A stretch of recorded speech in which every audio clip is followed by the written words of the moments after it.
holiness unto the Lord. Faith, virtue, knowledge, temperance, patience, godliness, kindness, brotherly, divine love. Alpha Omega Ministries.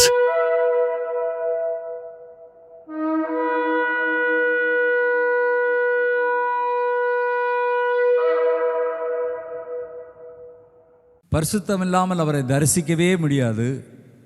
பரிசுத்தம் இல்லாத ஒரு இடத்துல அவர் வந்து எப்படி வாசம் பண்ண முடியும்? அதனால்தான் வார்த்தையினாலே பாவத்தை மன்னிக்க முடிந்த அந்த தேவன் இரத்தம் சிந்தினார். அவரை சிலுவையில் அறைகிறதுக்கு ஒரு காரணம், அவர் பாவத்தை மன்னித்தார்னு, வார்த்தையினால் பாவத்தை மன்னித்தாருங்கிறது தான் ஒரு முக்கியமான ஒரு காரணம்.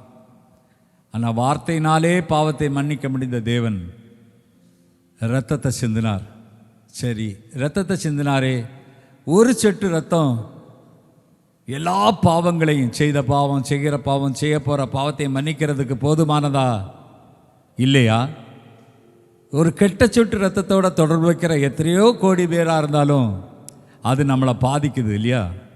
ஆனால் ஒரு பரிசுத்த சொட்டு இரத்தம், தேவனுடைய சுய இரத்தத்தினால் மீட்டுக்கொண்ட சபைன்னு சொல்லியிருக்கிறார்.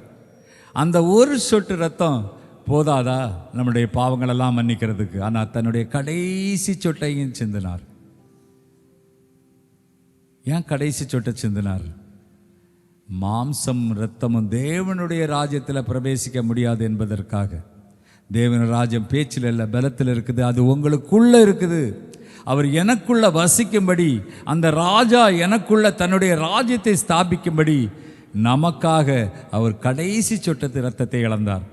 அந்த தூயரை நம்மை, அவரை போல நம்மளை மாற்றும்படி அந்த காரியத்தை அவர் செய்தார். தூயரே என் இயேசுவே, நீர் தூயர் தூயரே, துதிகளின் மத்தியிலே வாசம் பண்ணுகிறவர். எங்கு 2-3 பேர் என் நாமத்தினாலே கூடுவார்களோ அவர்கள் மத்தியிலே இருக்கிறேன் என்று சொன்ன அந்த தேவன் இந்த நாளிலும் நம் மத்தியிலே இறங்கி வந்திருக்கிறார். கர்த்தரை ஸ்தோத்திரிக்கிறேன்.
பரிசுத்த